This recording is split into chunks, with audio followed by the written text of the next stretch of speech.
Hello and a very warm welcome to the Grassroots Weekender show. I'm Mal Lee. If you don't know me, I'm sure you do by now. We've been doing the podcast for quite some time now for Don't Cross the Line and DXTL TV from the touchline. So welcome to all our viewers and welcome to all our listeners on the podcast. Mixcloud will be setting up very, very soon. I don't know why I haven't set that up. I'm paying a fortune for it. Dear me, we've got to get things going here from Don't Cross the Line. We've had a very, very, very busy week. I have.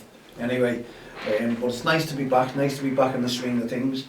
And also, it's nice to be part of grassroots football, which it was today. Last night was a brilliant show with the young commentators. I had a laugh with them. You could see them there, all getting embarrassed, wanting to get more subscribers towards the channel, Kids Voice Box. Please get in touch with them on that one. They'll love you to get on that and start following them. They give all your names out last night, and all you admirers, secret admirers for the lads, get in touch with us and start subscribing. It's all free, isn't it? Start following them, especially on Instagram as well. Kids Voice Box. They'll be made up. They're going to be there every week. They'll be back again next Friday at 7, so please tune in. I'd love to hear all the feedback and all the thoughts about the show. So it's talking, the kids are talking in general, and they will be talking to some celebrities during the course of the course, which is coming, well, to a very long time now. So I'm hoping you're enjoying their show. They'll have their own show soon. Little bit more tuning up, and they'll be absolutely fantastic. They'll all be ready for it. Anyway, well done to the lads for a great show last night. We were talking a little bit about international football, some about the Premier League, then about Kids Voice Box and what the kids are doing and what they've been through in school and football as well. So it was a pretty decent show.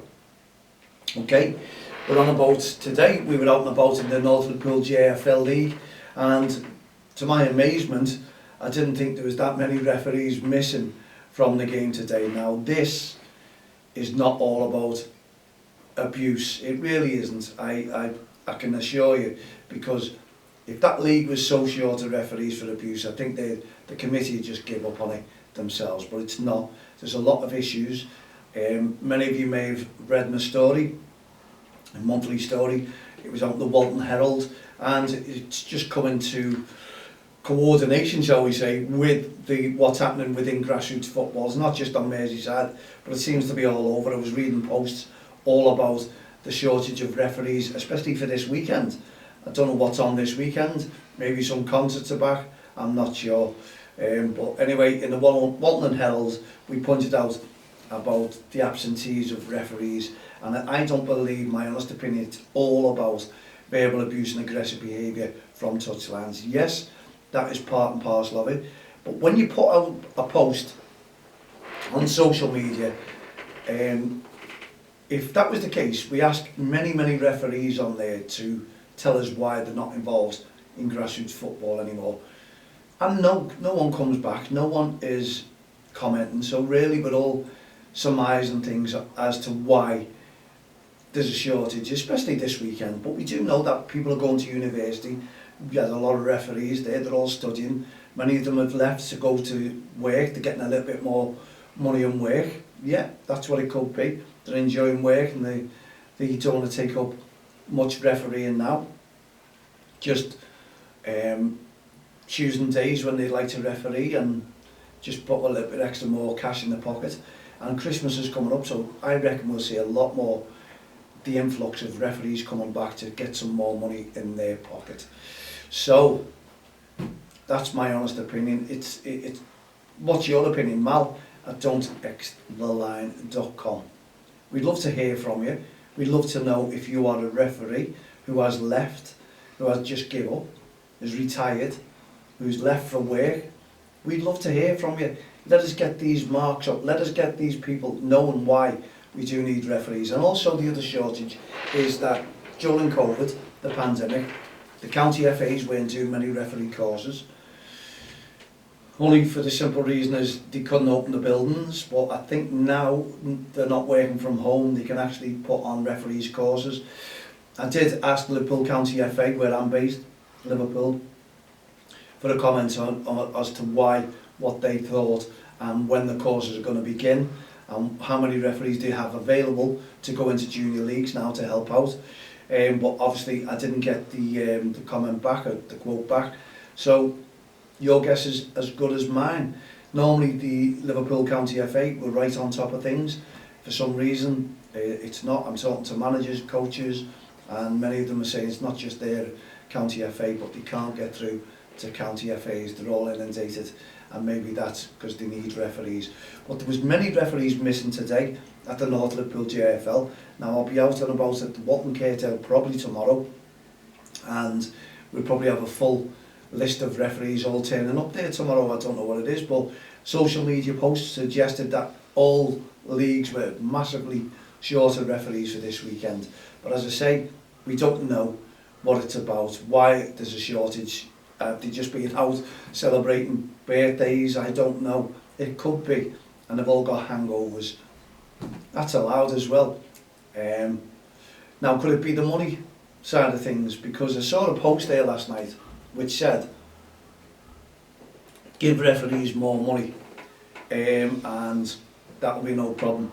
Well, if you're telling me that referees are leaving it because there's not enough money in it, I just don't believe that. I really, really don't.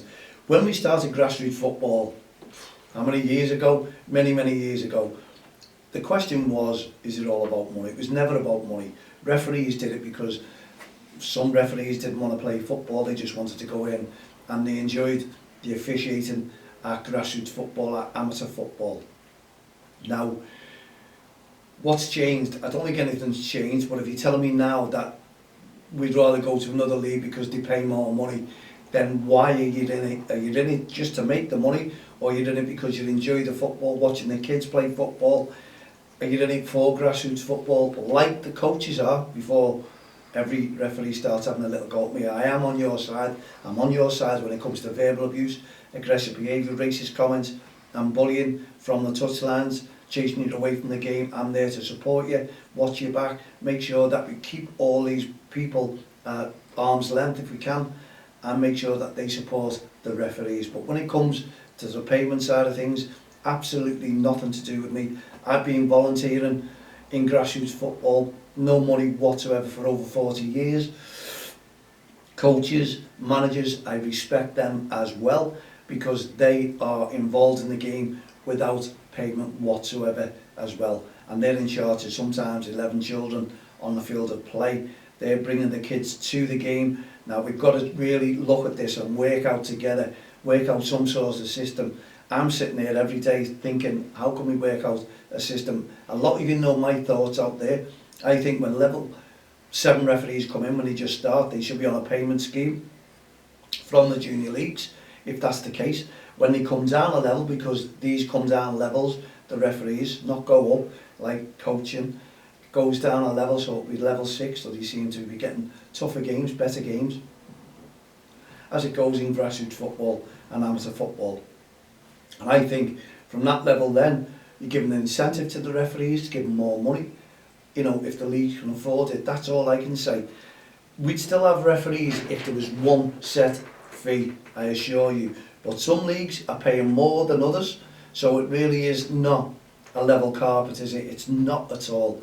We need to bring everyone in line and keep them in line. Referees need to know where they're going, not travel around because they're paying more money in that league. And if many of you referees just want to stay in a game just because it's for the money end of, not about the enjoyment, not about the grassroots football, like we do have referees, like we do have football managers, coaches, parents who are all volunteering in there.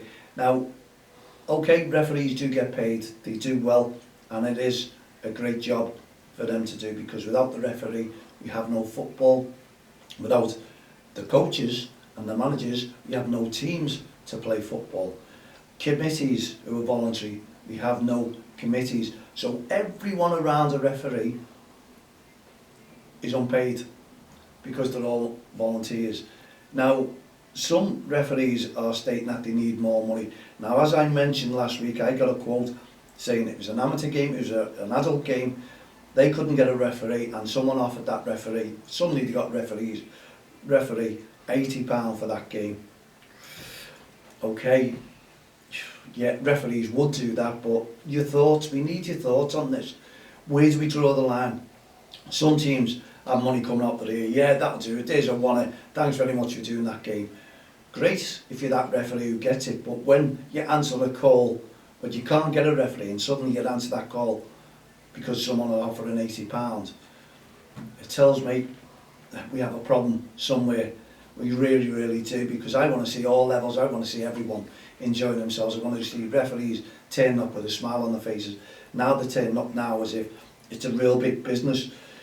That's the way we're looking at things. We're making it into a business, and we need to sort of sit back and concentrate and have some sort of plan of action to make sure that we save the game in grassroots football, because I believe that it's going off the rails now.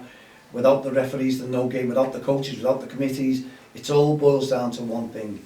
I need to keep referees within the game because it's great. They're in uniform and they've done their course, just like you managers are doing your course and your level 1, level 2, and everyone has to pay for them. I wish everything could be free right across the board, even the referees, to keep the teams going. But unfortunately it's not, and a lot of teams rely on sponsors. Maybe we could look at sponsors sponsoring referees without the teams paying, but you'd have to have a set plan. You'd have to have some sort of contract, wouldn't you? Think about it that way. How many referees would go for contracts? I'm not too sure there'll be many out there. So referees, yes, referee societies, everyone needs to get together and save grassroots from this side of things now, because it's looking like it's dire straits. We need to work out a formula. We need to get together and work out some sort of plan. I would love, don't cross the line, to have some sort of referee courses where we can train up referees for all the leagues, and if we've got sponsorship from any of these companies to help us get these referees on the courses, then we can have a limit of where they go to get their payment, where they're all happy, and we can have some sort of, okay, they all pay for uniforms and all that, they can get that money back. You know, coaches do exactly the same. I'm sure out of subs, there's a lot of teams, when all the money's raised, will get all the uniforms, get the gear to wear as well. So it's all levelling out in a sense, isn't it? You know, but there's many coaches out there who'll just put their hands in their pockets week in, week out, even pay subs for the kids. That's still going on to this day. I know that for a fact. I used to do that. It cost me a fortune paying kids subs because they couldn't afford it. Well, it's happening again, isn't it? People are struggling. It's going to be a bad year for everyone. We know that. It's coming up to Christmas. It's coming to Halloween, bonfire night, first. It's money, money, money, money, money. And this is what we're talking about in grassroots football. We actually need everyone working together. I need referees to be supported from the touchlines, from verbal abuse, aggressive behaviour, racist comments and bullying. And also, it's nothing to do with me about payments. I've found loads and loads of referees for games, but now if it's coming to get me that game, I need more money. And I've got to take a back seat on that side of things. I'm sorry to you coaches and managers out there that I have to. We just need one set fee. We need to work with referees, need to work together. No one's against referees, no one's against coaches, managers when it comes to this. We all just trying to sit down and work out some sort of plan. But I'd love my plan to come into fruition, and I'd love us to get some sort of coaches who can train the referees up to go out and say, you qualified, okay, we can find them a league then, and we can work together with leagues. I'm so sure many of you leagues out there would like that idea. I've done cross the line. We've worked with referees right the way through into our 19th year now, and I do think we know a thing or two about what sort of referees we need for these games, because we work together with all kinds of communities, with the managers, with the committees, with the coaches, with the parents, and with the referees and the players themselves. We like to bring in people together, and we've been doing that since 2003. We'd love to bring referees to your league. We'd love there to be no shortage of referee. No one can guarantee a referee for a game, not in a million years. We see leagues now trying to bring in referees to give them coaching. Where are these coaches coming from? How much are they getting paid to train a referee? Can it all be free? I'm not too sure. Feedback, I'd love it, Mal, at don'texttheline.com. We need to save grassroots football when it comes to the likes of referees walking away from the game. Verbal abuse, yeah, we can help out on that side of things. It won't stop it. It's going to go on and on and on. We bring awareness towards that, and we ask you, the parents, the irate parents and spectators, to just be easy on our referees and support them throughout grassroots football, especially the young referees. It was nice to see a young referee there today. He looked about 10 actually, and I think he must have been about 14, but he seemed to be okay when he got on that pitch. Excellent, fantastic, it was great to see. Now we've been talking, and I'm sure we'll carry this conversation on tomorrow's show, because it's international weekend, isn't it? No Premier League games, and I'm sure more people will be tuned in. So I need your thoughts, managers. I really, really do. How can we support the referees? How can we keep referees within the game? And we need comments from the county FAs to let us know their feedback. What are they doing to attract more referees? Is there any incentives for referees? That is a major plus. The FA, the county FAs, I'm sure they can give out the incentives, maybe free courses to get referees involved in grassroots football. But we'd love to know your thoughts on about the money side of things, payment, even a few referees. Get in touch with us, let us know your thoughts. Let's all work together. Let's be a massive team. Get together and let's go back to the way grassroots football used to be. The referee turn up, kids turn up, teams turn up, coaches turn up, committees turn up, and everyone just enjoying a game of football without the verbal abuse.